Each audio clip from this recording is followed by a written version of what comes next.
السلام علیکم ورحمۃ اللہ وبرکاتہ۔ وعلیکم السلام ورحمۃ اللہ وبرکاتہ۔ اب میرا سوال ہے کہ جب اللہ تعالیٰ کسی کو مبعوث کرتا ہے تو اس کی بعثت سے پہلے زندگی پر نظر ڈالنے سے پتہ ملتا ہے کہ اس کی زندگی غلطیوں سے پاک تھی، اور اس سوال کی دلیل میں معترض جو ہے دلیل پیش کرتا ہے کہ ایسا شخص جب رحم مادر میں آتا ہے، یعنی جب ماں کے پیٹ میں آتا ہے، تو اس پر جبرائیلی نور کا سایہ ڈال دیا جاتا ہے اور اس کی زندگی اللہ تعالیٰ غلطیوں سے پاک کر دیتا ہے۔ لیکن آپ تو خود فرماتے ہیں کہ سگریٹ بھی پیتا تھا اور نمازوں میں بھی کمزوری تھی اور میری زندگی مبعوث ہونے سے پہلے غفلت میں گزری، تو اللہ تعالیٰ ایسے شخص کو کیسے مبعوث کر سکتا ہے؟ کیونکہ پہلے جو انبیاء کرام اور مجددین گزر چکے ہیں ان کی زندگی پر نظر ڈالنے سے پتہ ملتا ہے کہ ان کی زندگی ان تمام کمزوریوں سے پاک تھی۔ ٹھیک ہے، جزاک اللہ۔ میں آپ کے سوال کے جواب میں عرض کرتا ہوں کہ اس آیت سے پہلے جتنے بھی نبی اور رسول گزرے ہیں ان سب میں بشری کمزوریاں موجود تھیں۔ دوسری بات یہ بھی یاد رکھیں کہ اس آیت سے پہلے جتنے بھی یہ نبی اور رسول ہو گزرے ہیں ان کو جب تک اللہ تعالیٰ نے خبر نہیں دی اس سے پہلے ان کو قطعاً کوئی اس بات کا علم نہیں تھا کہ ہم آئندہ زمانے میں اللہ ہمیں کوئی رسول یا نبی بنانے والا ہے۔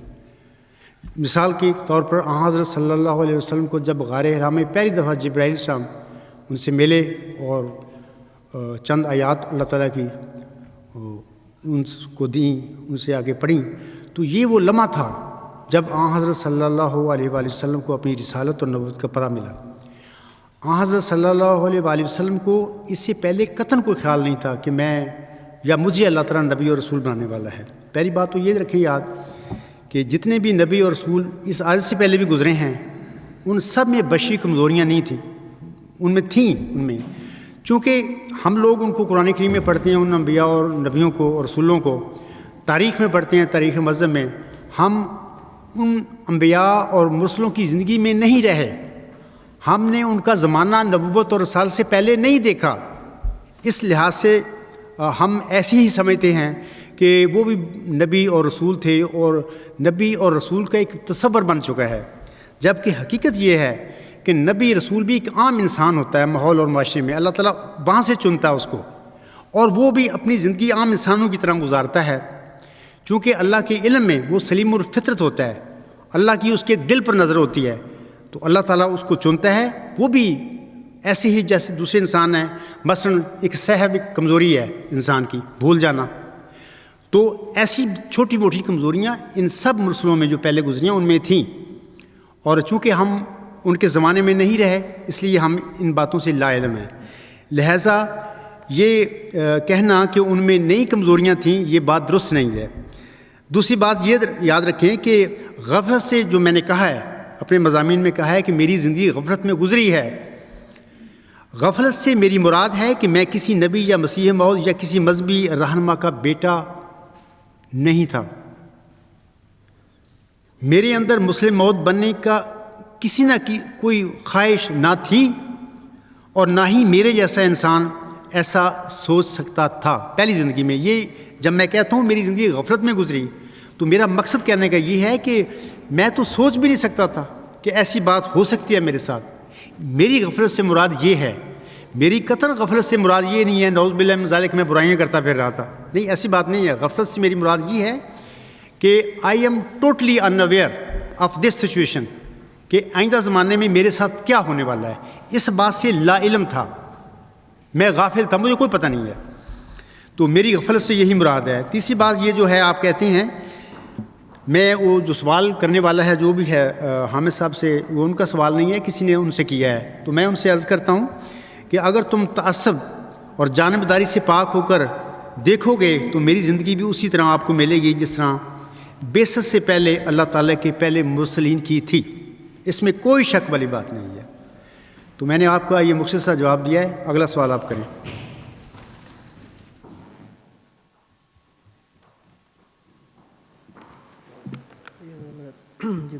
دوسرا سوال ہے، یہ بھی ایک معترض کا ہی ہے، یہ سوال کرتے ہیں کہ پچھلی صدی ہجری کے مسئلے تو حضور علیہ السلام تھے، حضرت مسیح علیہ السلام، لیکن آپ ساری عمر اپنی اولاد میں اس مسئلے موعود کو ڈھونڈتے رہے، کیونکہ لفظ مسئلے اپنے آپ میں یہ دلیل رکھتا ہے کہ پہلے کوئی غلطی ہو اور اس کی اصلاح کے لیے کوئی آئے۔ اب اصلاح کے لیے تو پہلے ہی ایک مسئلے موجود تھا، یعنی کہ متدس کا مطلب ہے کہ حضور علیہ السلام موجود تھے، تو پھر حضور علیہ السلام کیوں اپنے بیٹوں میں اس مسئلے کو ڈھونڈتے رہے؟ کیونکہ ایک وقت میں دو مصلحین تو ہو نہیں سکتے، اور ضرورت حقہ کے بغیر اللہ تعالیٰ اپنے بندوں کو بھیجا نہیں کرتا۔ ٹھیک ہے، آپ کا یہ سوال ہے اپنا، یہ آپ کا تو نہیں، بہرحال کسی کا سوال ہے جو آپ کر رہے ہیں، تو اس سوال کے جواب میں سوال کنندہ کو کہنا چاہتا ہوں کہ یہ جو سوال ہے جماعت احمدیہ قادیان سے پوچھنا چاہیے، میرے سے نہیں پوچھنا چاہیے کہ حضور صاحب نے ایسا کیوں کیا تھا۔ یہ سوال ان سے پوچھا جائے، جماعت احمدیہ قادیان سے پوچھا جائے کہ حضرت بانی جماعت علیہ السلام اپنے اس فرزند کو، جس کو آپ علیہ السلام نے مسلم موعود بھی قرار دیا تھا، کیونکہ وہ خود مسیح موعود تھے، امام مہدی تھے، امتی نبی تھے اور مجدد الآخر بھی تھے، تو جب ایک عام جو مجدد ہوتا ہے اس کی تجدید کا رنگ بھی 100 سال کم از کم رہتا ہے، تو ایک ایسا عظیم انسان جو امتی نبی تھا اور جس کو اللہ تعالیٰ نے مجدد الآخر بنایا تھا، کیا اس کی تجدید 100 سال بھی نہیں چلنے والی تھی جو وہ اس مسلم موعود کو، اس ذکی غلام کو اپنی اولاد میں سے ڈھونڈ رہے تھے؟ یہ سوال جماعت احمدیہ قادیان جواب دے، کیونکہ مرزا بشیر الدین محمود احمد کا دعویٰ ہے کہ میں مسلم موعود ہوں، کیونکہ میں تو سمجھتا ہوں کہ وہ جو وجود ہے وہ حضرت مرزا صاحب اعظم کے گھر میں پیدا ہی نہیں ہوا۔ یہ ایک غلط فہمی ہے جماعت احمدیہ کو لگی ہوئی، اور میں اپنے مضامین میں اور اپنی کتابوں میں اس بات کو دلائل کے ساتھ ثابت کر چکا ہوں کہ وہ بہرحال اللہ تعالیٰ کے برگزیدہ انسان تھے۔ بہت ساری باتیں ہیں اس پیش گوئی میں جن کی وجہ سے وہ انہوں نے سمجھنا شروع کر دیا کہ یہ جو میرا بیٹا کوئی لڑکا ہوگا، جیسے مثال کے طور پر اس پیش گوئی میں دو وجود ہیں، ایک لڑکا ہے اور ایک ذکی غلام ہے۔ لڑکے کے متعلق اللہ فرماتا ہے کہ وہ لڑکا تیری ہی تخم سے، تیری ہی ذریت و نسل ہوگا۔ تو اب شروع میں حضور صاحب خود ان دونوں وجودوں کو ایک سمجھتے رہے کہ یہ لڑکا جو ہے نا، سو تجھے بشارت ہو کہ ایک وجیع اور پاک لڑکا تجھے دیا جائے گا، ایک ذکی غلام تجھے ملے گا۔ ان دونوں کو وہ ایک سمجھتے رہے۔ آگے اللہ فرماتا ہے وہ لڑکا تیرے ہی تخم سے، تیری ہی ذریت و نسل ہوگا۔ اچھا، یہاں پر وہ جو ملہم تھا، جب دونوں وجودوں کو ایک سمجھ رہا ہے، پھر آگے لڑکے کے متعلق اللہ تعالیٰ ڈن کر دیتا ہے قطعی طور پہ کہ وہ لڑکا تیرے ہی تخم سے، تیری ذریت و نسل ہوگا، تو پھر اس ملہم نے اس وجود کو اپنے اولاد میں ڈھونڈنا شروع کر دیا، جبکہ حقیقت یہ ہے کہ یہ دو وجود تھے۔ خود حضور صاحب فرماتے ہیں بعد میں جب بشیر احمد اول فوت ہوتا ہے کہ اللہ نے مجھے الہاماً بتا دیا کہ یہ پیش ہوئی دو وجودوں پر مشتمل ہے، تو دو وجود سے مراد ایک لڑکا ہے، ایک ذکی غلام ہے۔ لڑکے کے متعلق اللہ کا قطعی وعدہ تھا کہ وہ تیرے تخم سے ہوگا، تو اللہ تعالیٰ نے پہلے بشیر احمد اول کو دیا، اس کو وفات دے کر 15 مہینے کے بعد فوت کر لیا، اس کے بعد پھر اس کے مسیل کی بشارت دے دی۔ یہ ان باتوں کی تفصیل میرے مضامین میں اور کتب میں موجود ہے۔ پھر وہ بطور مسیل حضور صاحب کے گھر میں کون پیدا ہوا؟ وہ بشیر ثانی تھا، مرزا بشیر الدین محمود احمد تھا۔ وہ کون تھا؟ وہ حضور صاحب کا لڑکا نہیں تھا۔ تو لڑکے کا جو وعدہ اللہ نے بشیر ثانی کے وجود میں پورا کیا، اور وہ لڑکا تھا، مسلم موعود نہیں تھا، کیونکہ مسلم موعود جو ہے اس پیش گوئی میں ذکی غلام ہے، اس کو حضور صاحب نے مسلم موعود قرار دیا ہے۔ اچھا، ذکی غلام جو ہے، جتنا مبشر الہامی کلام نازل حضور صاحب پر نازل ہوا ہے، وہ جب دیکھو خود حضور صاحب نے اپنی زندگی میں شائع کیا شان انبیاء کے مطابق۔ میری وہ الہام نہیں ہے، حضرت مرزا صاحب کا الہامی کلام ہے، اس کو دیکھو، وہ کلام بتا رہا ہے، یعنی اللہ بتا رہا ہے کہ وہ تیرے اپنے ملہم کے گھر میں اس نے پیدا ہی نہیں کیا، وہ آئندہ زمانے میں پیدا ہونے والا کوئی شخص ہے، لیکن وہ دعا کا نتیجہ ہے، ملہم کی دعا کا نتیجہ، اس کے روحانی فرزند کے طور پر اللہ نے اس کو دیا ہے۔ تو لیکن بہرحال ملہم کو شروع میں یہ اتحادی غلطی لگی کہ وہ دو وجود ایک ہی ہیں، اور اس لڑکے کو پھر وہ اپنے اولاد میں ڈھونڈتے رہے، لیکن چونکہ وہ دو وجود ایک نہیں تھا، وہ دو تھے، تو پھر بہرحال لیکن آخری دم تک وہ اس ذکی غلام کو، بہرحال میں آپ کو لمبا جواب نہیں دیتا کیونکہ اور بھی بہت سارے سوالات ہیں، کہ آخری دم تک وہ ڈھونڈتے رہے ہیں اس وجود کو، لیکن اللہ کا کلام جو برابر نازل ہوتا رہا ان پر، وہ اس ملہم کو بتاتا رہا، اور ملہم کے ذریعے اس کی جماعت کو بتاتا رہا کہ یہ شخص تو ابھی پیدا ہونا ہے۔ پھر ایسا ہوا کہ حضور صاحب کے گھر نرینہ اولاد پیدا ہونے کا سلسلہ 1899 میں غالباً وہ جون میں پیدا ہوئے تھے آخری چوتھے لڑکے، اس کے بعد ختم ہو گیا. یعنی لڑکوں کی پیدائش کا سلسلہ رک گیا، ختم ہو گیا، لیکن اس کا مبشر الہام ذکی غلام کا ہو رہا ہے. اس کا مطلب کیا تھا؟ اس کا مطلب یہ تھا کہ اس نے تو پیدا ہونا ہے ابھی. تو آخری الہام اس مبشر ذکی غلام کا جو ہے وہ 6-7 نومبر 1907 کو ہوتا ہے. تو اس وجود نے 6-7 نومبر 1907 کو کے بعد پیدا ہونا ہے. پیدا ہونا ہے جماعت احمدیہ میں، یہ پکی بات ہے، جماعت احمدیہ سے باہر نہیں پیدا ہونا. تو لیکن جماعت میں پیدا ہونا ہے. ہاں، اس میں یہ بات ہو سکتی ہے کہ اللہ تعالیٰ چاہے تو اس ملہم کی، اس مسیح مہدی علیہ السلام کی نسل میں سے بھی پیدا کر سکتا تھا. بالکل، اس کا حق کا فیصلہ اس کے ہاتھ میں ہے. اگر وہ چاہتا تو اس کے پیروکاروں میں سے بھی کسی کو بطور ذکی غلام بنا سکتا تھا. یہ اللہ کا فیصلہ ہے. لیکن حضور صاحب کے جو لڑکے تھے اس پیشگوئی کے دائرے سے باہر ہو گئے. اللہ نے اپنی زندگی میں جو الہام نازل فرمایا ملہم پر، اس میں قطعی فیصلہ کر دیا اللہ تعالیٰ نے کہ وہ تیرا لڑکا نہیں ہوگا. تو بعد میں مسئلہ یہ ہے کہ بشیر ثانی نے وہ غلطی کر لی پر انہوں نے کہا بھی میں ہوں گا. ایک لمبی بات ہے، انشاءاللہ میں اب بعد میں جواب دوں گا ان کے.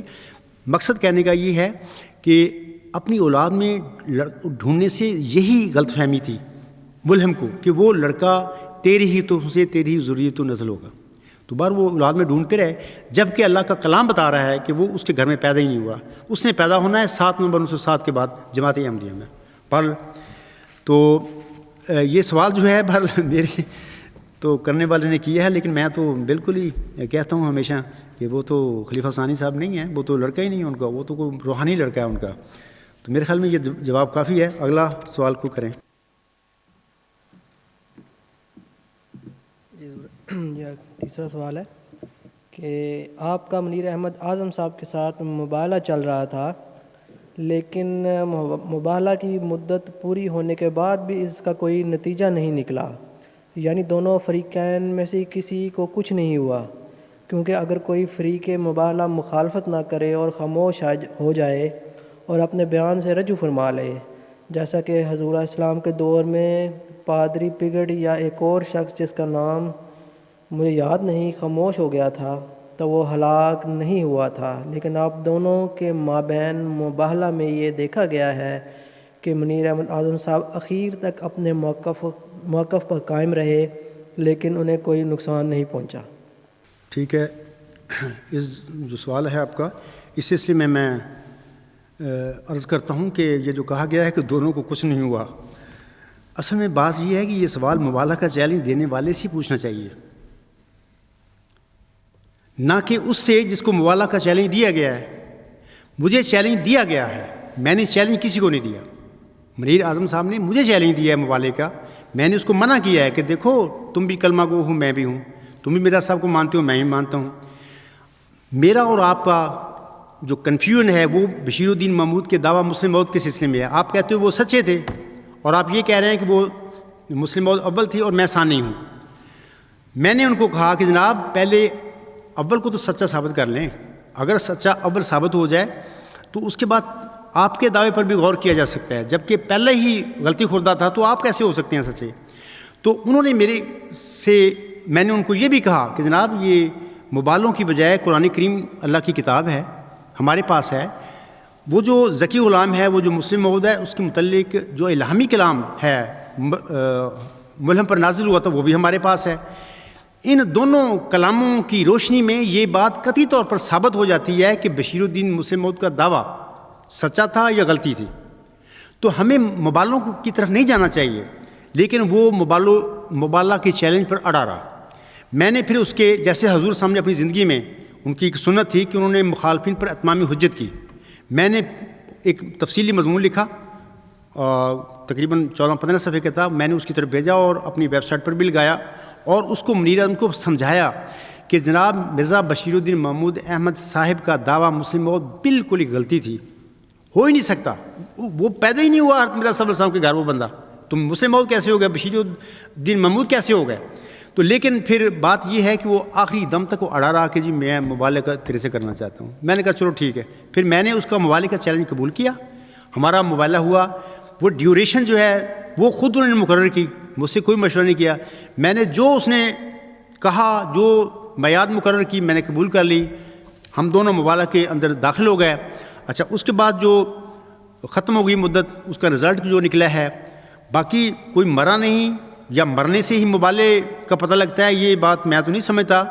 اگر مرنے کا مسئلہ ہوتا تو پھر جو سوال کرنے والا اس کو چاہیے کہ مریض اعظم سے پوچھتا کہ جناب تم نے عبدالغفار جمعہ کو مبالغے کا چیلنج دیا ہے، وہ تو پھر رہا ہے، اس کی جماعت پھر رہی ہے، وہ صحت مند ہے، ترقی کر رہے ہیں، تو مسئلہ یہ ہے کہ وہ تو نے کیوں دیا؟ پھر اس کو تو نے تو اس کو جھوٹا سمجھ کے دیا تھا نا مبالغے کا چیلنج، تو وہ تو پھر رہا ہے، صحت مند ہے، اور اس کی جماعت بھی آگے سے بہت آگے بڑھ رہی ہے، تو تیرے مبالغے کا کیا بنا؟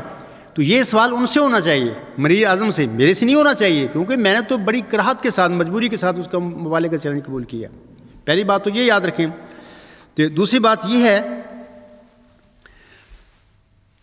شروع میں مریض اعظم صاحب جو تھے وہ میری شدید مخالفت کرتے رہے، اور میرا ساتھی جو منصور احمد صاحب، ان کی بھی وہ بڑی مخالفت کرتے تھے، بڑی دھمکیاں، اور یہ بار بار کہتے رہے کہ جناب میں جانتا ہوں تم نے کبھی مبالغے کا چیلنج قبول نہیں کرنا، حالانکہ وہ غلطی خوردہ انسان ہے، وہ نہیں سمجھتا تھا ان باتوں کو۔ پھر میں بعد میں بتاتا ہوں کہ اس کا مبالغے کا چیلنج قبول ہوا، وہ اس کی آن ریکارڈ سٹیٹمنٹس ہیں، منصور کو اس نے لکھی تھی کہ آپ لوگوں نے مبالغے کا چیلنج نہیں قبول کرنا۔ اب سوال یہ کہ ہم نے تو قبول کیا، مبالغے کا چیلنج گزر گیا 2 سال، اس کے بعد الحمدللہ میں بھی، میرے ساتھی پھر رہے ہیں، اور جماعت ہماری آگے بڑھ رہی ہے، پیچھے نہیں آ رہی، تو یہ ہر جگہ پر وہ جھوٹا ثابت ہو گیا۔ تو باقی یہ سوال ہے کہ کوئی ہلاک نہیں ہوا یا کیا ہوا، یہ سوال ان سے ہونا چاہیے۔ ہاں یہ ضرور ہونی چاہیے کہ جب اس نے میرے ساتھ مبالغہ کر لیا، ہمارا مبالغہ شائع ہو گیا، تو اس کے بعد میں نے محسوس کیا ہے، اور یہ حقیقت ہے کہ مریض اعظم صاحب نے اور اس کے جو ساتھی تھا فاضل جمال صاحب ہندوستان کا، انہوں دونوں نے میری اور میرے ساتھی کی مخالفت چھوڑ دی۔ انہوں نے مخالفت اتنی شدت سے نہیں کی۔ پہلے یہ فاضل جمال صاحب بھی، یہ جو میں ایک پیش کرتا ہوں سورۃ الحاقہ کی آیات، تو اس سلسلے میں یہ جو نظریہ ہے حضرت امام مہدی و مسیح موسم کا ہے، تو وہ فاضل جمال صاحب اس کو ایک نعوذ باللہ من ذالک شیطانی تھیوری کہتا تھا، اور مجھ پر اعتراض کرتا تھا، جبکہ میں نے اس کو کہا جناب یہ میری تھیوری تو نہیں ہے، میرا نظریہ ہی نہیں ہے، یہ تو مرزا صاحب علیہ السلام کا نظریہ ہے۔ انہوں نے سورۃ الحاقہ کی روشنی میں اپنی کتاب 40 میں لکھا ہے۔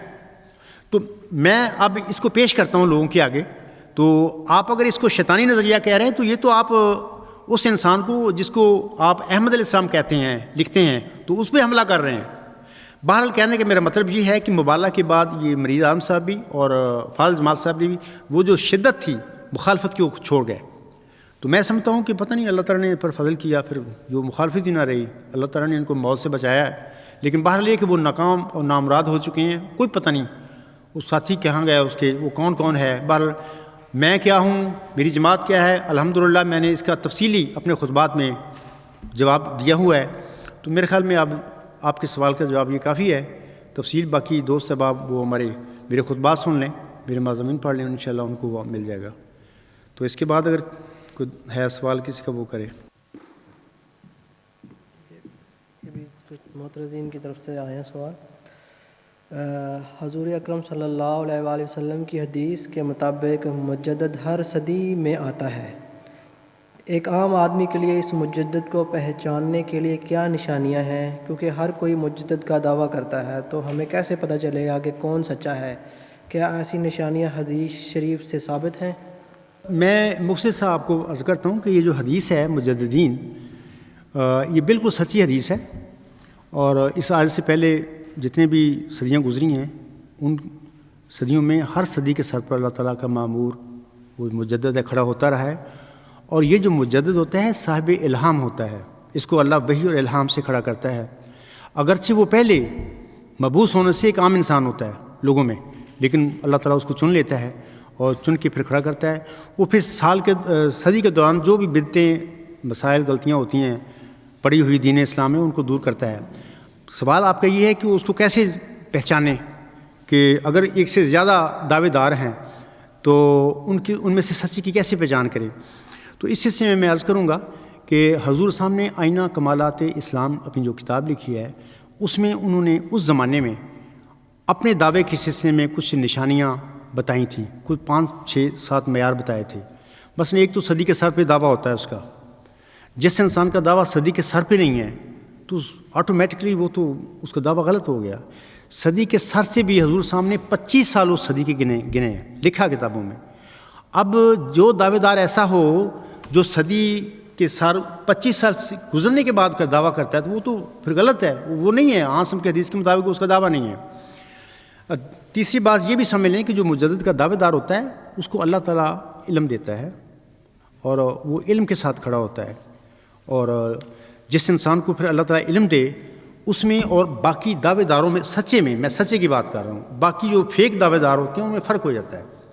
کیونکہ جس کو اللہ علم دیتا ہے وہ میدان میں شیر کی طرح کھڑا ہوتا ہے، وہ کبھی میدان سے نہیں بھاگتا. میں آپ لوگوں کو ایک بات بتاتا ہوں، اس وقت کی بات بتاتا ہوں کہ اس زمانے میں اس وقت جو دعوے دار ہیں، مجدد ہیں کہ دعوے دار ہیں، میں بھی دعوے دار ہوں موعود ذکی غلام مسیح عظمیٰ ہونے کا. ایک میں نشانی آپ لوگوں کو بتاتا ہوں اس سلسلے میں سچے کی. حضرت مرزا صاحب سامنے آنے والا جو غلام تھا ان کے متعلق فرمایا تھا کہ میرے فرقہ کے لوگ علم اور معرفت میں اس قدر کمال حاصل کریں گے کہ اپنی سچائی کے نور، دلائل اور نشانوں کی روح سے سب کا منہ بند کر دیں گے. یہ ایک نشانی ہے اس بندے کی. تو میرا یہ دعویٰ ہے، میں آپ سب لوگوں کے ساتھ کر رہا ہوں، کوئی بھی ہے، جماعتی احمدیہ قادیان ہے، لاہور ہے، منیر اعظم صاحب ہیں، سلطانی صاحب ہیں، یا عالم اسلام ہے، عالم اسلام سے باہر جو لوگ ہیں، عیسائی ہیں، تیریہ ہیں، سائنٹسٹ ہیں، میرا چیلنج ہے سب کو میں دے رہا ہوں یہاں پہ کہ جہاں پر چاہیں میرے ساتھ علم اور معرفت میں مقابلہ کر کے دیکھ لیں. میں ایک امی انسان ہوں، میں ان پڑھ آدمی ہوں. مذہب کے معاملہ میں ایک دن بھی کسی جامعہ سے نہیں گیا. میں ایک ایسے حالات میں پیدا ہوا ہوں، ایک جنگل میں، جہاں پر مجھے کسی نے قرآن کریم ناظرہ بھی نہیں پڑھایا. ایک ایسا انسان جو دینی لحاظ سے ان پڑھ ہو اور اتنا بڑا وہ دعویٰ کر رہا ہو تو ایسا دعویٰ بندہ خود اپنی عقل سے نہیں کر سکتا. یقیناً اس کو کسی نے پڑھایا، اس کو انہیں علم دیا ہے، اس کی بنیاد پر وہ یہ دعویٰ کر رہا ہے. تو میں خیال سمجھتا ہوں کہ جو سوال کرنے والا ہے تو یہ جو میں نے معیار بتایا ہے تو بہت کافی ہے. اگر اس وقت میرے مقابلے پہ کوئی بھی نہیں آتا اس معاملے میں جو حضرت مسیح موعود نے فرمایا تجلیات الہیہ میں یہ الفاظ بنائے ہیں، تو سمجھو پھر میں سچا ہوں. میرے علاوہ جو بھی دعوے دار ہیں وہ غلطی کھوڑتا ہے. ان کو بہرحال کسی نہ کسی وجہ سے غلطی لگ گئی ہے، وہ یا تو سمجھ نہیں رہے یا وہ جان بوجھ کر پھر وہ چاہتے ہیں کہ چلو یہ آپ کام کریں. بہرحال اللہ تعالیٰ ان پر رحم کرے. یہ آپ کو سچائی بتائی ہے. باقی میں میری ویب سائٹ میں حضور صاحب کے آئینہ کمالات اسلام میں جو معیار ہیں نا وہ میں نے تفصیل سے لکھے ہوئے ہیں، لیکن اس وقت میں وہ مضمون نمبر یاد نہیں ہے. میری ایک کتاب ہے آمدن عید مبارک بادت، عید تو ہے چاہے کرو یا نہ کرو. یہ جو صاحب کا سوال ہے وہ میری اس کتاب کو لے کر پڑھے. اس میں اس سوال کا بڑی وضاحت سے جواب دیا گیا ہے. میرے خیال میں کافی ہے جواب، آگے پھر وہ کریں.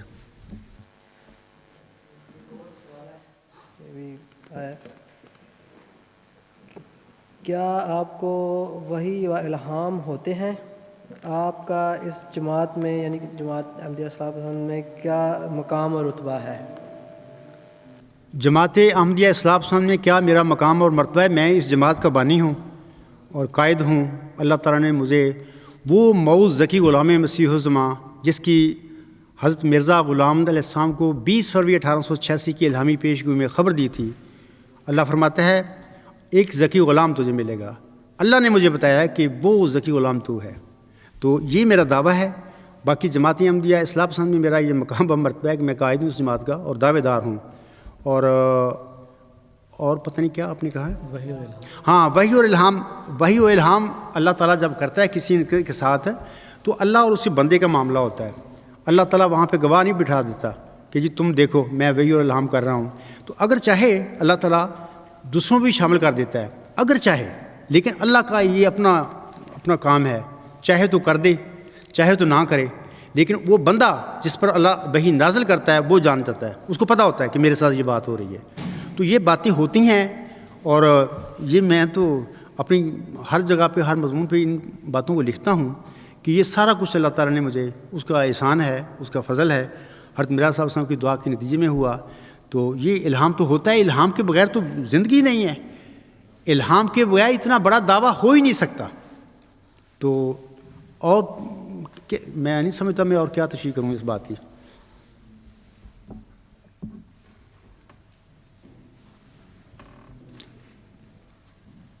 میں آپ لوگوں کو ایک بات بتا دیتا ہوں اسی ضمن میں کہ جب اللہ تعالیٰ نے شروع میں مجھے بتایا کہ اے عبدالغفار تو ہی وہ معوذ ذکی غلام ہے جس کی خبر میں نے مرزا غلام علیہ السلام کو دی تھی، تو ظاہر ہے کہ میں ایک کمزور انسان ہوں، عام انسان ہوں، میں کوئی مسیح اور کسی میدی گھر میں تو نہیں پیدا ہوا، ان پڑھ آدمی ہوں، مجھے تو کسی نے قرآن بھی نہیں پڑھایا، تو اتنی بڑی بات کو بندہ کیسے یقین کر جائے کہ جی بندہ ڈرتا ہے کہ میری نفس کی بات نہ ہو۔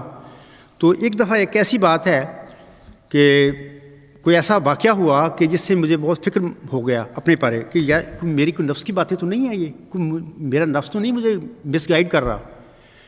تو سارا دن میں بڑی تکلیف میں رہا، گھبراہٹ میں رہا کہ اگر تو یہ میرے نفس میرے ساتھ کر رہا ہے تو میں تو بڑا بدقسمت انسان ہوں، تو لیکن اگر سچائی ہے تو بھی بہرحال پتہ لگنا چاہیے۔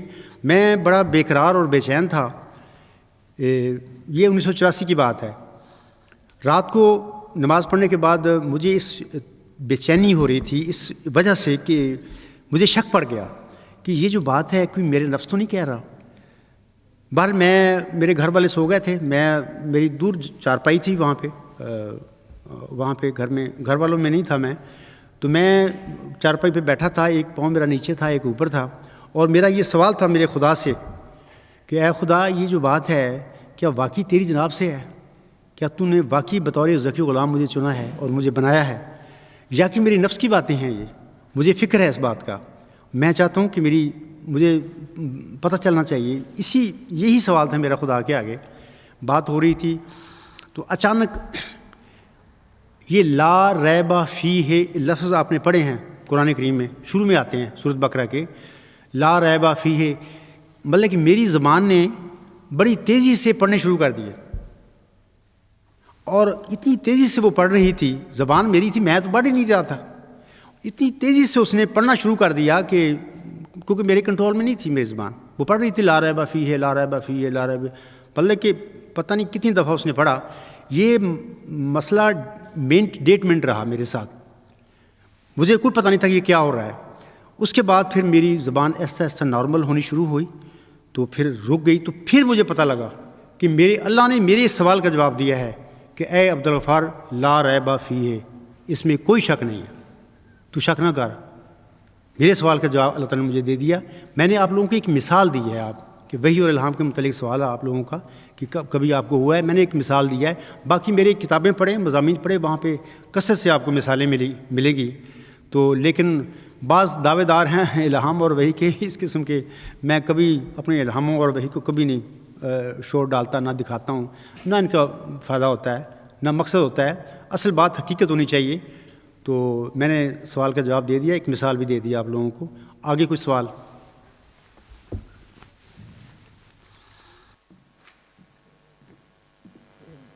بعض معترضین کی طرف سے سوال آئے ہیں میرے پاس۔ یہ پہلا سوال ہے کہ آپ کی سچائی کے کوئی نشانات،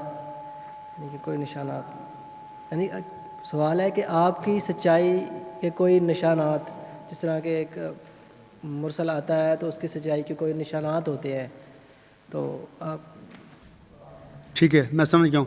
میں یہی کہوں گا، یہ سوال کنندہ جو ہے کہ یہ میری کتاب ہے آمدن عید مبارک بادت، عید تو ہے چاہے کرو یا نہ کرو، تو اس میں یہ جو معیار تھے نا وہاں پہ میں نے اپنی سچائی کے متعلق لکھا ہوا ہے، تو میں تفصیل میں اگر جاؤں گا تو بہت تفصیل ہو جائے گی، 1 گھنٹہ تو اس کا جواب میں دوں گا۔ تو میں کہوں گا سوال کنندہ سے کہ وہ میری اس کتاب کو پڑھیں، وہاں پہ اس کو ان معیاروں کو پتہ چل جائے گا۔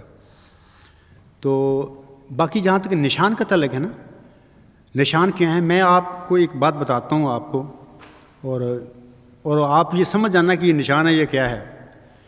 میں آپ لوگوں کو بتاتا ہوں کہ کیل میں جرمنی میں رہتا ہوں، اور وہاں پہ میرے اور رشتہ دار بھی ہیں، میری وہاں پر ایک ہم زلف رہتے ہیں، اور اس وقت بھی وہ ادھر آپ لوگوں میں بیٹھے ہوئے ہیں۔ تو یہ 1988 کی بات ہے غالباً۔ ان کے ہاں اللہ تعالیٰ نے 4 بیٹیاں دی تھیں۔ یہ توجہ سے بات سننا، نشان آپ پوچھ رہے ہیں میں آپ کو بتانے لگا ہوں۔ ان کو اللہ تعالیٰ نے 4 بیٹیاں دی تھیں، تو ان کی خواہش تھی کہ اللہ تعالیٰ ان کو کوئی بیٹا دے۔ تو میرے دعوے کا ان کو پتہ تھا کہ میں معوذ ذکی غلام مسیح حضور ہونے کا دعویٰ رکھتا ہوں، ان کو سب پتہ تھا تفصیل کا. تو انہوں نے مجھ سے کہا, تو میں نے کہا کہ میں دعا بھی کروں گا انشاءاللہ تعالیٰ, جو بھی اگر پتہ لگا بتاؤں گا بھی. تو اللہ تعالیٰ نے مجھے ان کے گھر میں ایک لڑکا دکھایا. تو جب میں نے دیکھا, میں نے اگلے دن وہ ریٹن لکھ کے اپنے اس ہم زلف کو بھیج دیا کہ میں نے آپ کے ہاں ایک لڑکا دیکھا ہے. تو انہوں نے وہ میرا خط سنبھال کے رکھ لیا کہ عبدالغفار نے یہ بات کی ہے. تو ان کو تھا بھی دیکھتے ہیں اب کیا ہوتا ہے. عبدالغفار جو ہے تھا, اس نے تو یہ کہا ہوا ہے اب اللہ تعالیٰ بیٹا دیتا ہے, بیٹی دیتا ہے. تو آپ لوگ جانتے ہیں کہ ادھر یورپ میں بڑی سائنس ایڈوانس ہے. تو پیدائش سے پہلے ہی ڈاکٹر اتنے ایکسپرٹ ہوتے ہیں, بتا دیتے ہیں کہ آپ کے گھر میں کیا پیدا ہوگا, بیٹی ہوگی بیٹا ہوگا. تو میرے ہم زلف کے گھر والے بھی گئے ڈاکٹر کے پاس, ان کا رابطہ ہوتا ہے یار یہاں پہ تو ڈاکٹر کے بغیر یہ ہو ہی نہیں سکتا. پاکستان کی بات اور ہے, تو ڈاکٹر کے پاس عورت کو جانا پڑتا ہے. تو جب کچھ وقت گزر گیا تو ڈاکٹر سے انہوں نے پوچھا کہ ہمارے گھر میں کیا پیدا ہوگا, کیا ہے. تو ڈاکٹر نے کیا بیٹی پیدا ہوگی. اچھا, کچھ وقت گزرنے کے بعد پھر انہوں نے مہینے 2 مہینے کے بعد پھر پوچھا ڈاکٹر صاحب کیا پیدا ہوگا ہمارے گھر میں. تو ڈاکٹر نے پھر کہا کہ بیٹی پیدا ہوگی. کچھ پیدائش سے پہلے پھر انہوں نے بات کی ڈاکٹر سے کہ جناب ہمیں بتائیں واقعی بیٹی پیدا ہوگی. تو ڈاکٹر نے کہا کہ بالکل جو میں دیکھتا ہوں وہ بیٹی ہے, بیٹا نہیں ہے, بیٹی ہے. اس کے بعد پھر وہ میرے ساتھ بات ہوئی, شکوہ کے رنگ میں میری بات ہوئی میری بہن کی. تو باہر میں خاموش ہو گیا. میں آپ لوگوں کو بتاتا ہوں ایک نشان کی بات. اس وقت میں نے خدا سے دعا کی, اے خدا کہ میں صادق ہوں اور میں باقی موضوع کی غلام بسی و ذمہ ہوں, تو اگر ان کے گھر میں بیٹی بھی پیدا ہونی ہے تو میں نے ان کو کہا ہے میں نے لڑکا دیکھا ہے تو لڑکا پیدا ہونا چاہیے, اور اگر بیٹی پیدا ہوتی ہے تو میں سمجھوں گا کہ میں اپنے دعوے میں غلطی خوردہ ہوں. یہ میرا سوال تھا اللہ کے آگے, اور میں نے کر دیا, معاملہ اللہ کے حوالے چھوڑ دیا. تو اس کے بعد 1988 میں ان کے گھر میں اللہ نے بیٹا دیا, اور جب بیٹا پیدا ہوا تو انہوں نے ڈاکٹر سے کہا کہ ڈاکٹر صاحب آپ نے 3 دفعہ کہا تھا کہ بیٹی پیدا ہوگی. ڈاکٹر نے کہا کہ میں نے جو دیکھا وہ بتایا آپ کو, بیٹی تھی, اور میں نہیں سمجھتا کہ یہ کیا ہوا ہے. بہر انہوں نے جرمن زبان کو لفظ استعمال کیا جس کا مطلب یہ تھا کہ ایک معجزہ ہے. اب میں آپ لوگوں سے پوچھتا ہوں کہ کیا جھوٹا آدمی میں اتنی طاقت ہے کہ وہ اتنی باتیں کرے اور اتنا سوال کر دے اللہ سے کہ اے خدا اگر میں نے تو ان کو بیٹا کہا ہے, میں نے بیٹا دیکھا تھا, اب ڈاکٹر کہہ رہے ہیں کہ وہ بیٹی ہے, تو اگر میں صادق ہوں اور میں سچا ہوں اور باقی تو نے مجھے چنا ہے تو پھر بیٹا پیدا ہونا چاہیے. تو اللہ نے بیٹا پیدا کیا. تو میں آپ لوگوں سے بتاتا ہوں کہ نشان اس سے اوپر اور کیا نشان ہو سکتا ہے. آگے بات کریں. اور یہ جو میرے ہمزلف ہیں, وہ جو بیٹا پیدا ہوا وہ ادھر موجود ہے, میرے بیٹھا ہوا ہے, کام کر رہا ہے سارا یہ اس وقت, وہ پیدا ہوا تھا. میرے بچے ہیں, وہ بچہ بھی میرا ہے, وہ ہم عمر ہی ہیں سارے. تو جن کے گھر میں پیدا ہوا میرا ہمزلف ادھر بیٹھا ہو, بے شک آپ ان سے پوچھیں. اور یہ بھی یاد رکھیں کہ یہ میرے رشتہ دار ایسے ہیں کہ ایک لمحے کے لیے بھی کسی کے لیے جھوٹ نہیں بولنے کے لیے تیار, میرے کے لیے نہیں بولیں گے, سچی بات کہیں گے. یہ جو میں باتیں کر رہا ہوں ان سے پوچھیں, حلفاً پوچھیں, وہ کہیں گے یہی بات ہے.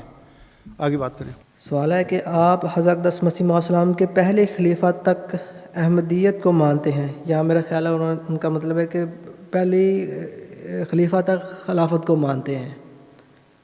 یعنی آپ اس طرح لکھا ہوا کہ آپ مسیح موعود السلام کے پہلے خلیفہ تک احمدیت کو مانتے ہیں.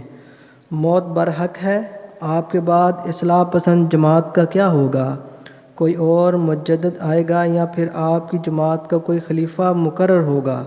اگر خلیفہ مقرر ہوگا تو جماعت احمدیہ کے خلیفہ سے انکار کیوں؟ ہاں جی, میں وہ سمجھ گیا ہوں آپ کا سوال کا مطلب کیا ہے. پہلی بات تو یہ ہے کہ یہ جو کہا جا رہا ہے کہ میں پہلے خلیفے تک مانتا ہوں, ایسی بات نہیں ہے. کہ 10 دسمبر 1983 میں جو سجدہ میں جو واقعہ ہوا میرے ساتھ, اس میں سجدہ میں جانے سے پہلے میں سارے خلفاء کو مانتا تھا. خلیفہ رابع اس وقت تھے, خلیفہ تھے, میں سب کو مانتا تھا, کیونکہ مجھے نہیں پتہ تھا, کیونکہ میں قادیانی جماعت کے گھر میں پیدا ہوں, اور جیسے قادیانی جماعت کے عقائد ہیں وہ بھی میں مانتا تھا. میں مرزا بشیر الدین محمود احمد کو مسلم بھی مانتا تھا. میرا اس سے یہ میرا موضوع ہی نہیں تھا, میں تو ایک اسٹوڈنٹ تھا. اچھا, اس کے بعد جو اللہ تعالیٰ نے مجھے بتایا, سب کچھ بتایا ہے, اب کھول کھول کے میں اپنے مضامین میں بتا چکا ہوں کہ میں سمجھتا ہوں حقیقت بھی یہی ہے کہ حضور صلی اللہ علیہ وسلم کے بعد صرف ایک خلیفہ مولوی نور الدین صاحب رضی اللہ تعالیٰ عنہ خلیفہ راشد تھے، وہ خلیفہ تھے باقی. اس کے بعد جو سلسلہ شروع ہوا وہ خلافت نہیں ہے. بال وہ ملوکیت میں بدل گیا. میں مزید اس سے بات نہیں کرتا کیونکہ میرے خطبات سنیں، میرے مضامین پڑھ لیں، بڑی تفصیل ہے وہاں پہ. تو آج جب خدا نے مجھے بتا دیا سب کچھ تو میں پھر کہتا ہوں، یہ کہتا ہوں کہ وہ ملوکیت ہے، وہ خلافت نہیں ہے. خلیفہ صرف ایک تھا. باقی رہا سوال کہ میں موت زندگی میرے ساتھ ہے، میں نے بھی جانا ہے، تو پھر کیا ہوگا، یہ اس قسم کا سوال ہے. اصل میں بات یہ ہے کہ وہاں پہ جو آواز آپ کرتے ہیں مجھے سمجھ نہیں آتی کیونکہ تھوڑا سا گڑبڑ ہو جاتی ہے. بل میں یہ سمجھا ہوں کہ میرے بعد پھر کیا ہوگا، یہی کو سوال ہے. میں آپ لوگوں کو بتاؤں کہ آن حضرت صلی اللہ علیہ وسلم کے بعد کیا ہوا تھا، حضرت مرزا غلام صاحب کے بعد کیا ہوا تھا. میں آپ لوگوں کو مزید یہ بتاتا ہوں کہ میری خواہش ہے زندگی میں، جب خدا نے مجھے ٹائم دیا، میری تو خواہش ہے، باقی خواہش کو پورا کرنا اللہ تعالیٰ کا کام ہے. میں بھی ایک الوصیت لکھنا چاہتا ہوں اپنے آقا حضرت مرزا غلام صاحب کی طرح. اس میں کچھ باتیں میں لکھنا چاہتا ہوں. میں سمجھتا ہوں کہ جو آج تک اسلام کو نقصان پہنچا، اپنے لوگوں سے پہنچا. احمدیت کو جو نقصان پہنچا اپنے لوگوں سے پہنچا، غیروں نے نقصان نہیں پہنچایا. کیوں پہنچا؟ لوگ خلافت کے نام پہ گدیاں بنا بیٹھتے ہیں اور پھر وہ بزنس بن جاتا ہے، پھر نام مذہب کا، نام مرزا صاحب کا، نام محمد صاحب کا، باقی اپنا کاروبار. تو بہرحال میں سمجھتا ہوں کہ آج تک اسلام میں احمدیت میں خرابیاں ہوئیں، وہ اس کی وجہ کیا ہے، وہ کیوں ہوئیں، اس کا تدارک کیا ہے.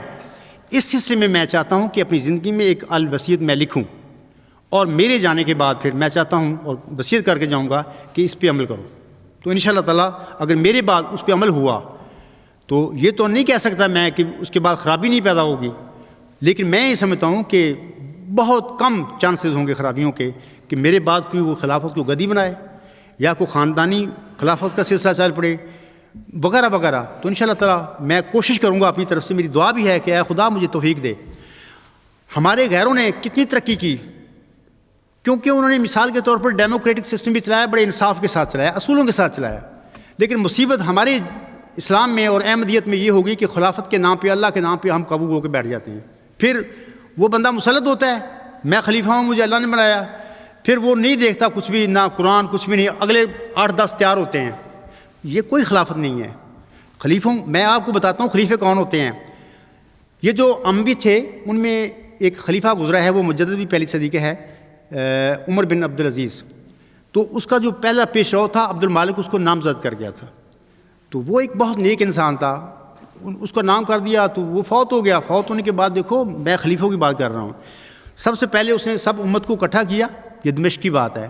اس نے کہا کہ جناب وہ جو عبد المالک صاحب تھے یا جو بھی اس کا نام تھا وہ مجھے نامزد کر کے گیا ہے، جبکہ خلافت امانت ہے، یہ تمہارا حق کا کہ بناؤ.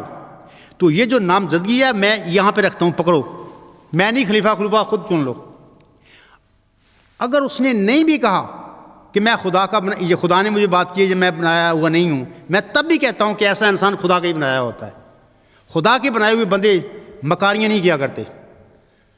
دیکھو اس کی مثال ہے تاریخ اسلام میں. اس نے کہا کہ یہ خلافت پڑی ہوئی ہے، جس کو چاہو بنا لو. آج جماعت احمدیہ میں کسی خلیفہ نے یہ کہا ہے کہ جناب تم نے یہ کیا ہے، 150 بندے ہیں، یہ ملازم ہیں جماعت کے، یہ تنخواہ لیتے ہیں، جانے والا آنکھوں کے اشارے سے بتایا تھا کہ آپ کیا کرنا میرے بعد. تو میں تو ان لوگوں کا بنایا ہوں. کسی نے آج تک مرزا ناصر نے، بشیر الدین محمود نے، مرزا طاہر نے، مرزا مسعود نے کہا ہے کہ جناب یہ خلافت ہماری پڑی ہوئی ہے، احمدیت عام لوگ خود بنائیں اپنا خلیفہ. میں نہیں ہوں. کسی نے جرت کی ہے؟ دس مینس کہ خدا کے بنائے ہوئے نہیں ہیں. جو خدا کے بنائے ہوئے ہوتے ہیں ان کو اتنا جگرا ہوتا ہے، وہ اتنے نیک لوگ ہوتے ہیں، وہ کہتے ہیں چھوڑو پرے، کیا ہے خلافت ہے، لوگوں کا حق ہے، لوگوں کا خلیفہ ہے، وہ لوگ بنائیں. خدا کے بنائے ہوئے خلیفے خدا کے نبی ہوتے ہیں، رسول ہوتے ہیں، اللہ ان کو بناتا ہے. تو یہ جو انتخاب ہوتی ہیں یہ اللہ کے بنائے ہوئے نہیں ہوتے، یہ سب جعل سازیاں ہوتی ہیں. بہرحال ویری سوری، بعض وقت میں ایسے لفظ سخت استعمال کرتا ہوں، لیکن مجبوری ہے میری کہ مجھے کہنا پڑتا ہے. آگے بات کریں. یعنی سوال کا ایک یہ حصہ تھا کہ کیا آپ کے بعد بھی کوئی خلیفہ مقرر ہوگا؟ مثلا سوال کنندہ کا سوال ہے کہ کیا آپ کے بعد بھی کوئی خلیفہ آئے گا؟ یعنی کہ جب میں نے شروع میں کہہ دیا ہے کہ آنسم کے بعد کیا ہوا تھا، حضرت مرزا صاحب کے بعد کیا ہوا. حضرت مرزا صاحب جب اس دنیا سے گئے انہوں نے ایک الوصیت لکھی. حضور سامنے اس وصیت میں 2 چیزیں بتائیں. ایک تو یہ بتائی کہ میرے مان بعد کیا ہوگا. حضور صاحب فرماتی ہیں 40 مومن جس انسان پر میرے جو سمجھیں کہ وہ اس لائق ہے کہ وہ میرے نام پر بیعت لے, وہ بیعت لینے کا مجاز ہے. دس مینس کہ یہ انتخابی بات تھی کہ میرے بعد یہ انتخابی بات یہ چلانا. پھر یہ بھی فرما دیا اور جب تک کوئی خدا سے روح القدس پا کر کھڑا نہ ہو سب میرے بعد مل کر کام کرو. یہ 40 بندوں سے یہ شروع ہونے والی جو امامت یا خلافت تھی, اس کا دورانیہ اس وقت تک تھا جب تک روح القدس پا کر کھڑا ہونے والا نہیں آتا. جب وہ آ گیا, جس امام کے دور میں آ گیا, جس خلیفہ کے دور میں آ گیا, اس پر فرض ہے کہ میرا صاحب کی الوصیت کو فالو کرے, اپنی انا کو چھوڑ دے. ہاں یہ بات ضرور ہے کہ جس خلیفہ کے دور میں نے دعویٰ کیا ہے اس کا حق تھا کہ مجھے بلاتا, میرے ساتھ بات ہوتی, علماء اکٹھے ہو جاتے, بحث ہوتی, مجھے بھی حق دیا آتا کہ ہاں اپنے دلائل پیش کریں. جماعت احمدیہ قادیان کے علماء بھی دلائل پیش کرتے, تو پھر عدل کے ساتھ قرآن کریم کی روشنی میں پتہ لگ جاتا کہ سچا کون ہے. تو جو سچائی تھی پھر وہ خلیفہ جو بھی تھا اس کو چاہیے تھا اس کو فالو کرتا, کیونکہ وہ لوگ ہیں یہ کہ جن کا الوصیت میں 40 مومنوں کے ذریعے بتایا ہوا ہے. لیکن اللہ سے جو اللہ جس کو کھڑا کرنے والا تھا وہ روح القدس پا کر کھڑا ہونے والا تھا, اور وہ حضرت میرا صاحب اسلام کے بعد وہ ذکی غلام ہے. تو میرا یہی دعویٰ ہے.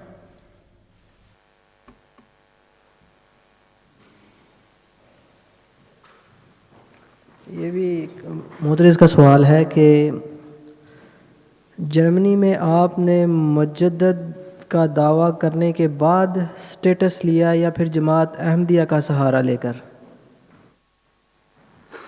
کیا سوال کی مجھے بھی کچھ صحیح سمجھ نہیں آ رہی ہے. یہ کر کے بات کریں, سمجھ نہیں آتی سوال کی. یہ ہے کہ جرمنی میں آپ نے مجدد کا دعویٰ کرنے کے بعد سٹیٹس لیا یا پھر جماعت احمدیہ کا سہارا لے کر؟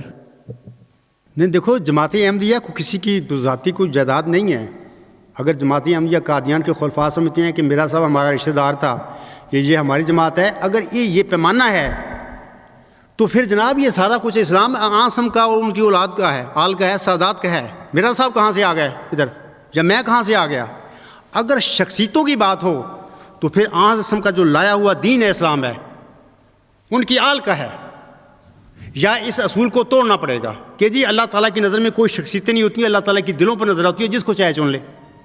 اگر یہ اللہ تعالیٰ سادات کو ایک طرف رکھ کر مغلوں میں سے مسیح موعود بنا سکتا ہے, امام مہدی بنا سکتا ہے, تو جماعت احمدیہ میں ذکی غلام کے طور پر مغلیہ خاندان کو, حضرت میرا صاحب کی اولاد کو ایک طرف رکھ کر کسی اور خاندان میں سے کیوں نہیں اس کو چن سکتا؟ آسم کی ایک حدیث ہے, آسم نے فرمایا تھا کہ مہدی میری اولاد فاطمہ کی اطرت سے ہوگا. اب سوال ہے کہ مرزا غلام اعظم فاطمہ کی اولاد سے ہیں؟ نہیں ہے. یہ اتحادی غلطیاں ہوتی ہیں. اللہ تعالیٰ لوگوں کی ٹیسٹ کرنے کے لیے, آزمائش کے لیے اس کی باتیں اپنے نبیوں کے منہ سے کہلوا دیتا ہے. تو پھر اللہ کو پتہ ہوتا ہے کہ جن لوگوں کے دلوں میں بیماری ہے یا جو لوگ جن کے دل سخت ہو چکے ہیں, تو وہ باتوں کو پکڑ لیتے ہیں کہ جی ہمارے بانی نے یہ کہا تھا, ہم تو یہ سمجھتے ہیں. تو اللہ تعالیٰ بہتر جانتا ہے. انسان کو اللہ سے ڈرنا چاہیے اور تقویٰ سے سچائی اور حق کو ڈھونڈنا چاہیے. میں مختصر یہ کہہ دیتا ہوں کہ یہ مذہب کی دنیا میں یا یہ جو شخصیت ہوتی ہے اس کا کوئی رول نہیں ہے. اللہ تعالیٰ کی نظر میں سب بندے ہیں اور اس کا قریبی وہی ہے جو سب سے زیادہ متقی ہے. تو اس لحاظ سے باقی پتہ نہیں سوال کیا تھا, مجھے ایسے سمجھ میں نہیں آتی. سٹیٹس کیا لیا تھا, کیا جماعت احمدیہ کے نام پر سٹیٹس ہے؟ ہاں وہی بات ہے نا کہ جماعتی احمدیہ کی باقی بات یہ ہے کہ یہ جو لوگ ہیں جماعتی احمدیہ کیا ہے, یہ اسلام کے نام پر نہیں ہے سب کچھ ہو رہا ہے. اسلام تو آسم کا تھا پھر اس لحاظ سے, تو ان کا سٹیٹس کہاں سے آ گیا؟ تو بات یہ ہے کہ مرزا غلام سب کا ہے. جن لوگوں نے مرزا صاحب کی بیعت کی, میرے بزرگوں نے بیعتیں کی اور نسل در نسل میں اس جماعت میں ہوں, تو یہ جماعت میری بھی اتنی ہی ہے جتنی عام دوسرے لوگوں کی ہے. اور صرف یہ نہیں ہے کہ میں بن گیا ہوں, میری جگہ کوئی اور بھی بن سکتا تھا. آپ بن سکتے تھے, اللہ چاہتا تجھے بنا دیتا, یا ان میں سے کوئی ہو جاتا. تو انسان کو نہیں چاہیے کہ بحث کرے. ابھی پڑھا ہے خطبہ جمعہ بھی میں نے یہ بات کی تھی کہ لوگوں کو نہیں چاہیے. حضرت مرزا صاحب السلام کی کشتی نو کہ میں نے حوالہ پیش کیا ہے کہ حضور صاحب فرماتے ہیں لوگوں کو نہیں کہنا چاہیے کہ نہیں یوں نہیں ہوں, یوں ہونا چاہیے تھا. نہیں, جو اللہ کرتا ہے وہ ٹھیک کرتا ہے. ہاں یہ حق ہے لوگوں کا کہ جب مدعی کھڑا ہو تو اس کو اس کی سچائی کا ثبوت اس سے لیں, پوچھیں کہ جناب آپ کی سچائی کا ثبوت کیا ہے. دلیل لیں, وہ دلیل سنیں, اگر وہ غلطی خورد ہے تو اس کو ثابت کریں, پھر بھی اس کا بھائی ہے ان کا تو اس کو سمجھائیں کہ جناب آپ کی دلیل کمزور ہے. تو اگر وہ سچا ہے, دلیل رکھتا ہے, تو پھر یہ نہ سمجھیں کہ وہ کون ہے, غریب ہے, مسکین ہے, وہ جو بھی ہے اللہ نے اس کو چن لیا ہے, تو سمجھو کہ بس پھر وہ جس کو چن لیا ہے تو وہ سب سے قریب اللہ کے وہ ہے. تو اس میں یہ کوئی آپ کا سوال آ گیا کہ جماعت احمدیہ کا اسٹیٹس لیا ہے. میں احمدی ہوں الحمدللہ. میرا صاحب کو میں نے نہیں کیا, بلکہ میرے خاندان میں 1911-12 سے احمدیت ہے, چلی آ رہی ہے نسل در نسل. میرا دادا بھی احمدی تھا. تو الحمدللہ اس جماعت کے لیے, میرا صاحب کے لیے جو اس کے فرمان تھے, میں, میرا باپ, میرا دادا جانی مالی عزت کی قربانیاں دیتے چلے آ رہے ہیں. تو اگر میں جرمنی میں آیا ہوں جماعت کے نام پہ آیا ہوں, بلکہ میں یہ بھی بات بتاتا ہوں کہ میں اسائلم کے لیے نہیں آیا تھا, نہیں آنا چاہتا تھا. میں نے ٹکٹیں واپس کی ہیں. ایسے لوگ گواہ ہیں جو میرے مخالف ہیں, وہ آپ کو کہیں گے کہ اس بندے نے ٹکٹیں واپس کر دی تھی, کہ میں نہیں جانا چاہتا, کیونکہ میں جو بھی ہیں جیسا بھی ہیں وہاں پہ میں زندگی چلانا چاہتا ہوں. لیکن خدا نے مجبور کیا کہ اب چلے جاؤ ربا سے, تو میں مجبور ہو کے آیا ہوں. کہ میں کوئی ادھر پیسے کمانے یا جیسے لوگ آتے ہیں, میں نہیں آیا اس کام لیے. اور کیل کے لوگ سے پوچھ لے جا کے کہ عبدالغفار 1986 سے تمہارے ساتھ ہے, کیا اس کے کرتا رہا ہے. قطن میرا تو مقصد ہی نہیں ہے یہاں پہ جانے کا. تو باقی ظاہر ہے کہ میں میرا صاحب علیہ السلام کو مانتا ہوں, ان کا میں دعویٰ رکھتا ہوں کہ میں ان کا روحانی فرزند ہوں. تو اگر میں نے ان کے نام پہ اگر اسائلم اپلائی کیا ہو تو اس میں گناہ کی کیا بات ہے. آگے بات کریں. یہ ایک سوال ہے پر اس کے 3-4 حصے ہیں. میں ایک حصہ کر کے بیان کرتا ہوں تاکہ ہو جائے.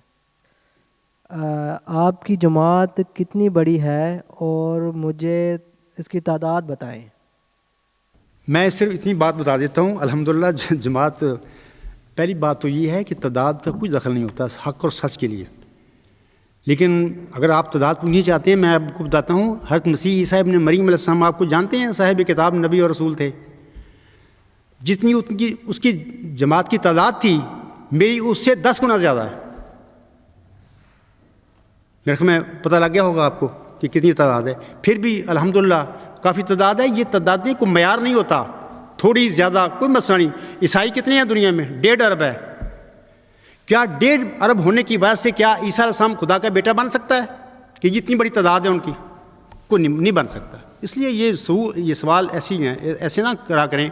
مقصد یہ ہے کہ ایسے سوال کریں جو معقول ہیں, جن میں وزن ہے اور جن سے حق اور سچائی کا پتہ ملتا ہے. حضرت مسیح عیسیٰ ابن مریم علیہ السلام کے 10-12 حواری تھے, وہ کڑا وقت ہے وہ بھی بھاگ گئے.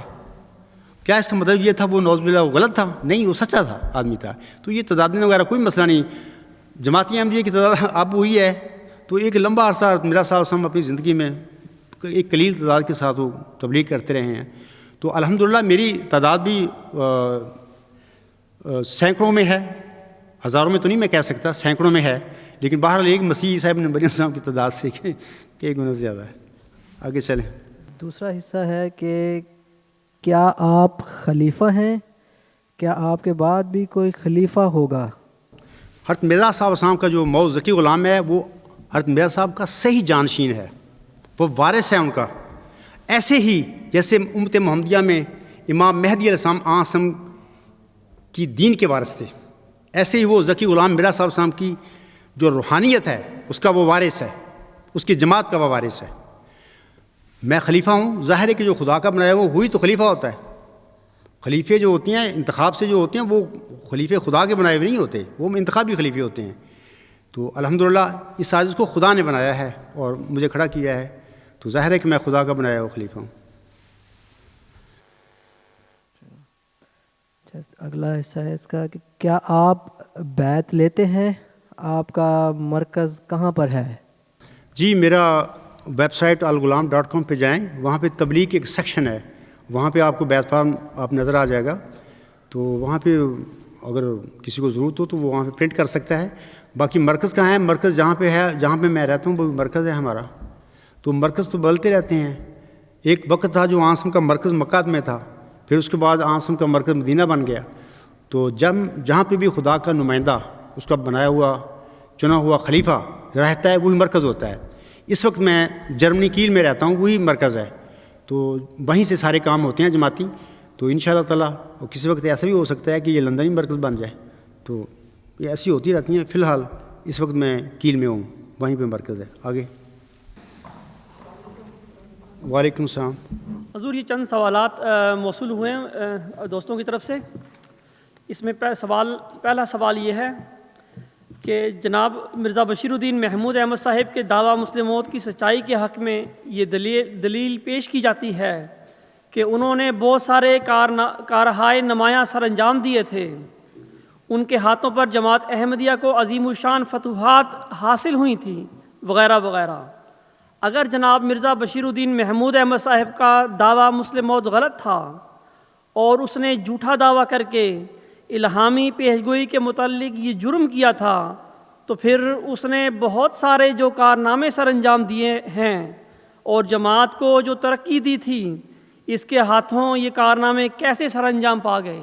ٹھیک ہے, صحیح ہے سوال. ٹھیک ہے, آپ کا انٹرسٹنگ سوال ہے, معقول ہے اور اکثر ذہنوں میں ہوتا ہے یہ. تو انشاءاللہ تعالیٰ میں کوشش کرتا ہوں اس کا جواب دینے کی.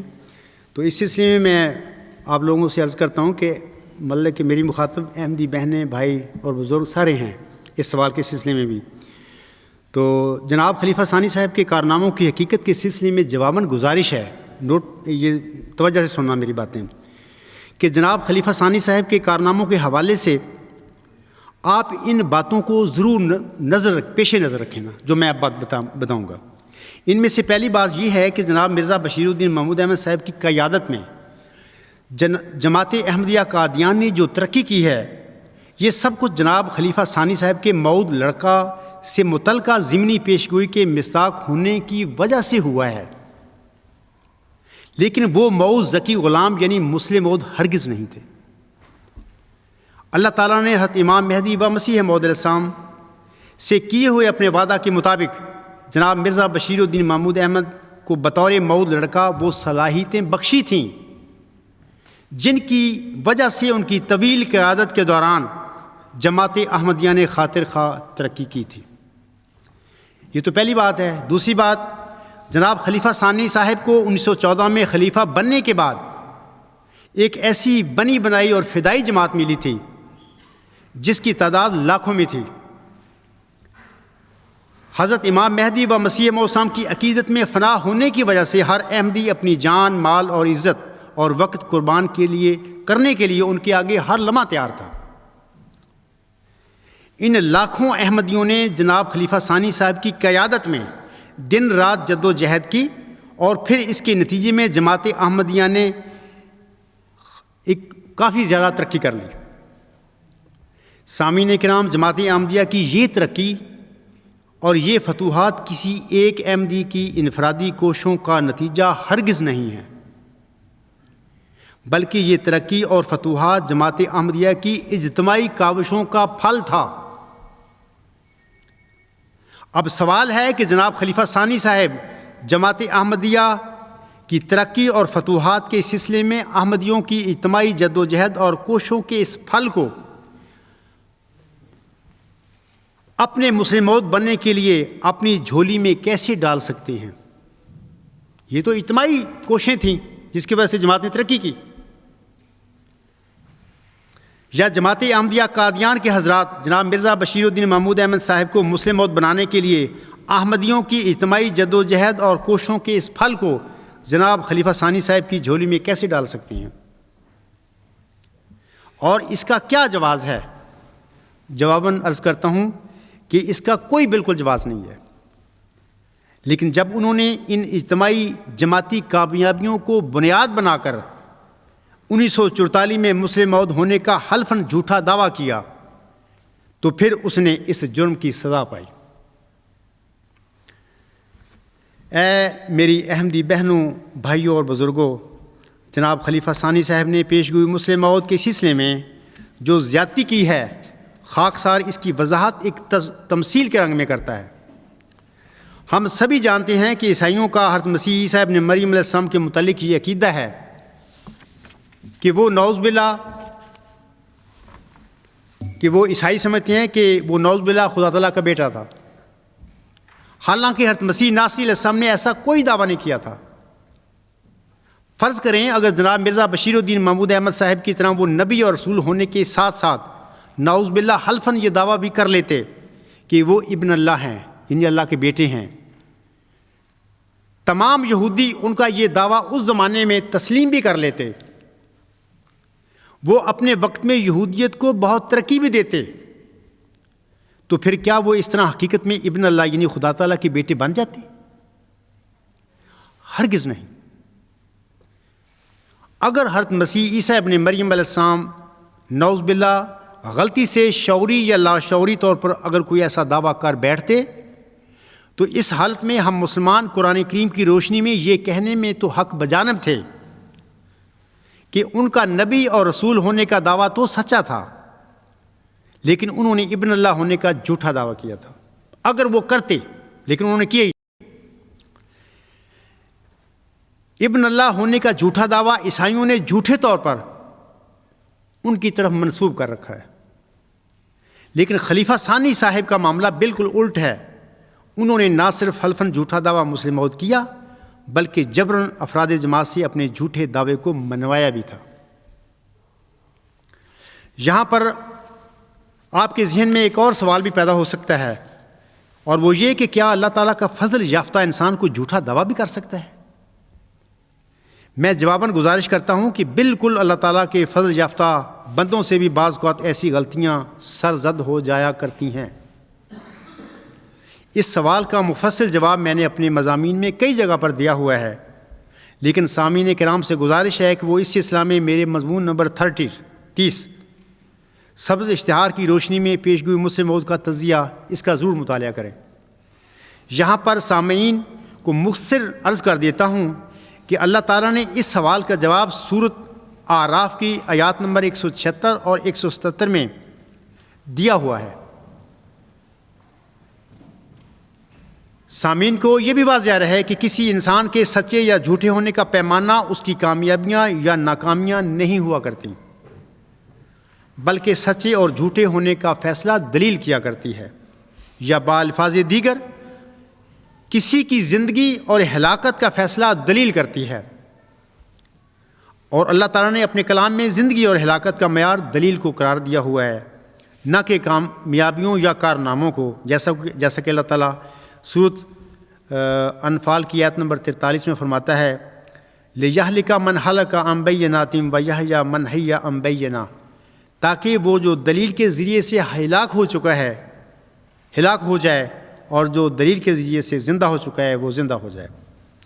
تیسری بات اس سلسلے میں آپ لوگوں سے بتاتا ہوں کہ آپ کو چاہیے کہ آپ اس عاجز اور جناب خلیفہ ثانی صاحب کا تقابل قرآن کریم کی روشنی میں بذریعہ دلائل کیا کریں، نہ کہ بذریعہ کارہائے نمایاں۔ اور آپ کو یہ بھی واضح رہے کہ بعض اوقات بعض مخصوص حالات میں کوئی جھوٹا بھی بعض کارہائے نمایاں سر انجام دے سکتا ہے۔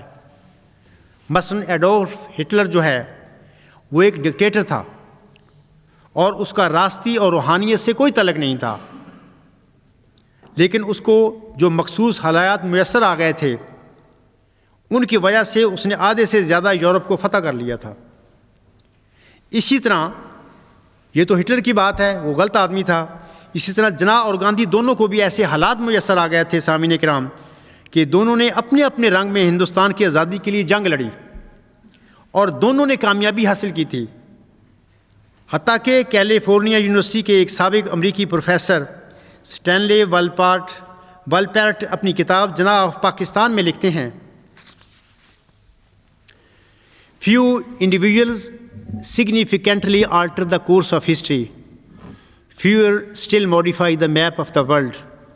Hardly anyone can be credited with creating a nation state. Muhammad Ali Jinnah did all three.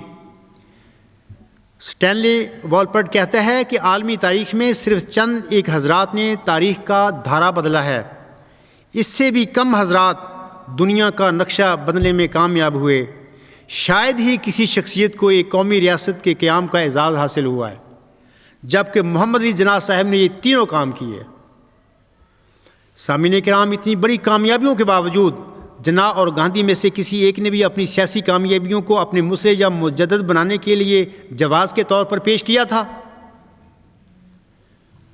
نہ انہوں نے یہ جواز پیش کیا تھا اور نہ ہی یہ دونوں اتنی بڑی حیرت انگیز کابیوں کی وجہ سے اپنی اپنی قوموں کے مسلم بن سکتے تھے، کیونکہ مصلح اور مجدد تو معمور ہوا کرتا ہے اور معمور کو صرف اللہ تعالیٰ بنایا کرتا ہے۔ اسی طرح آپ کو یہ بھی واضح رہے کہ بعض حالات میں ایک بندہ صادق ہوتا ہے لیکن اپنے مخصوص حالات کی وجہ سے وہ کوئی کارنامہ سر انجام نہیں دے سکتا۔ میں مثال دیتا ہوں حضرت مسیح عیسیٰ ابن مریم علیہ السلام کی۔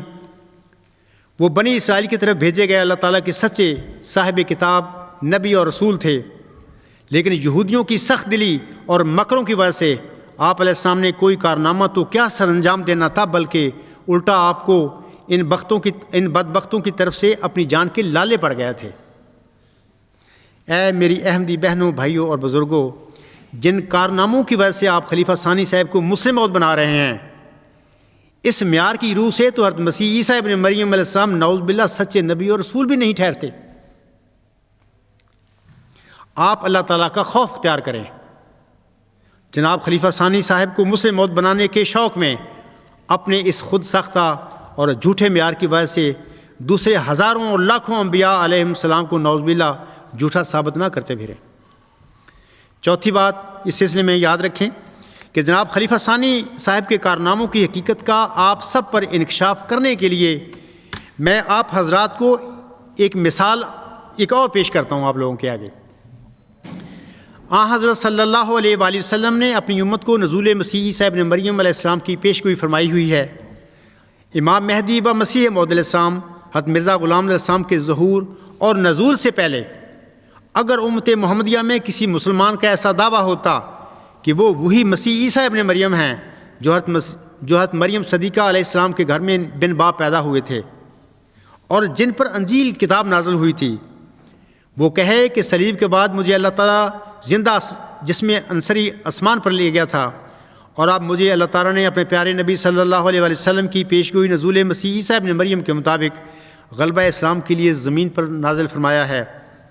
اتفاقاً مدعی کا رنگ بھی سرخی مائل ہو اور اس کے بال بھی گھنگریالے ہوں اور وہ مسلمانوں سے کہے کہ دیکھو حضرت محمد مصطفیٰ صلی اللہ علیہ وآلہ وسلم کے فرمان کے مطابق میرا رنگ سرخی مائل اور میرے بال گھنگریالے ہیں۔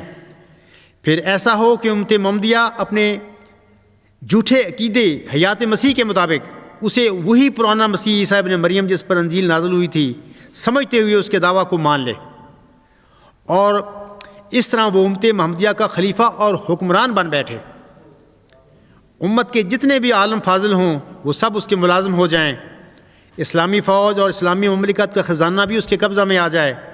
ان میسر وسائل کے ساتھ اس مدعی مسیح عیسیٰ ابن مریم نے اپنے دور اقتدار میں اسلام کی بھرپور خدمت کی ہو، نئی مسجدیں اور درسگاہیں بنائی ہوں، اسلامی مملکت میں جتنے بھی خنزیر ہوں حدیث کے مطابق اسلامی فوج کی مدد سے اس نے سب قتل کروا دیے ہوں، جتنی بھی لکڑی کی صلیبیں ہوں حدیث کے مطابق ان سب کو اس نے توڑوا دیا ہو، پوری اسلامی مملکت میں اس نے عدل و انصاف کا نظام بھی قائم کر دیا ہو، اسلامی مملکت میں جتنے بھی غیر مسلم ہوں اس نے انہیں جزیہ بھی معاف کر دیا ہو۔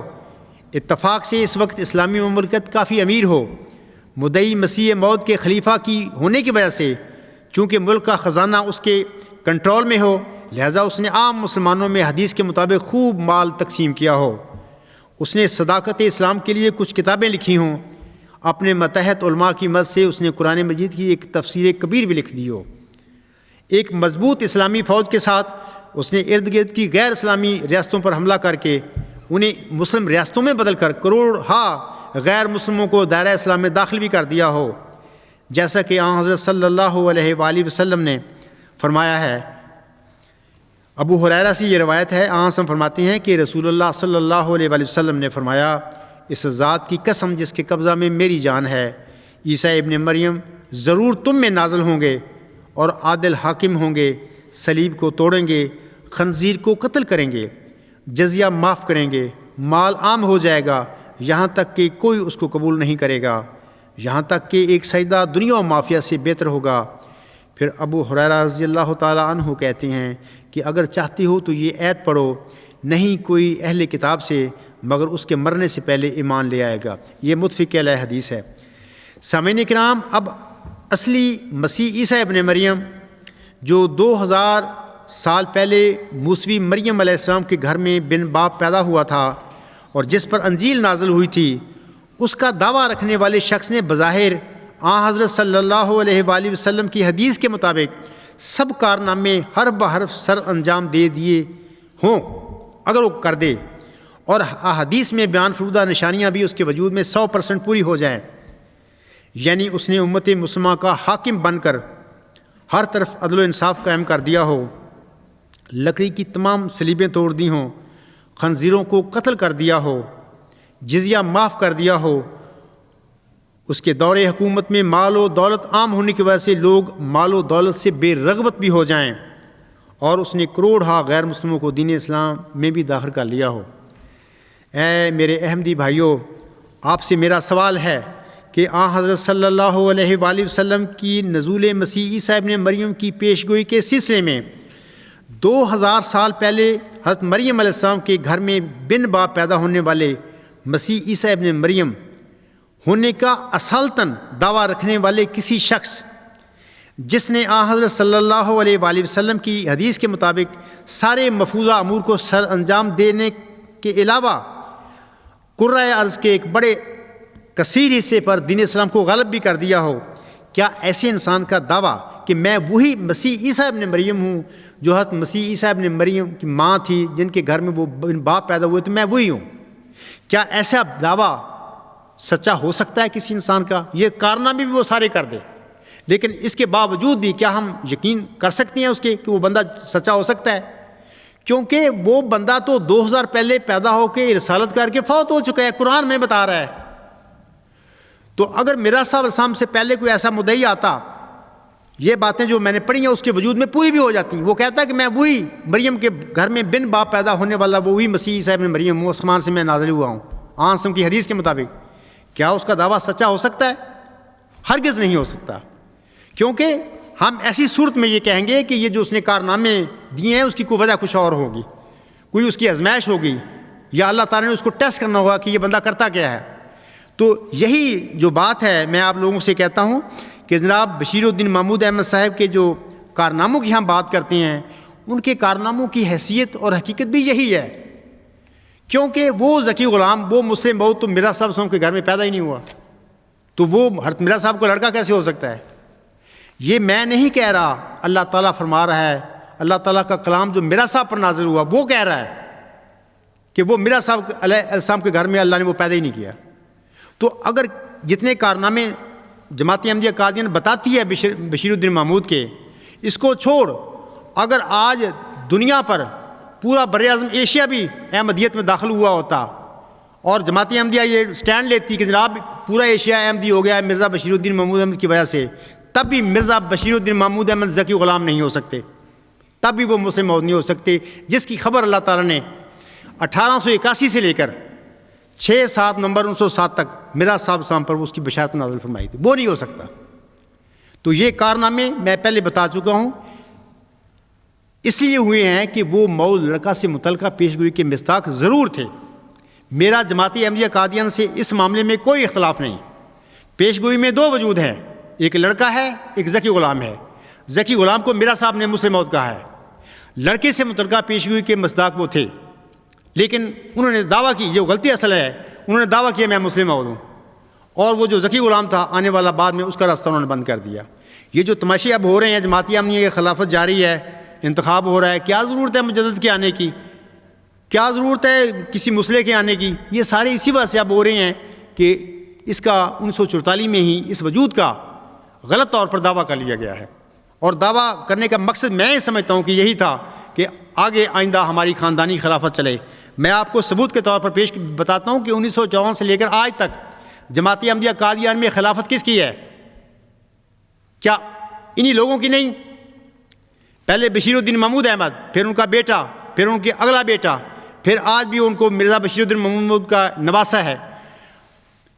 ان کا پروگرام ہے کہ 1000 سال تک ہم لوگ اپنی خاندانی خلافت سے ہیں، اور نام دیا ہوا ہے انہوں نے خلافت کا، خلافت کے نام پر ان کی اپنی یہ ملوکیت ہے۔ بہرحال یہ بات کسی کو اچھی لگے یا بری لگے، لیکن ہے یہ سچ، اور میرے پر فرض ہے کہ میں یہ سچی بات آپ لوگوں کو بتاؤں.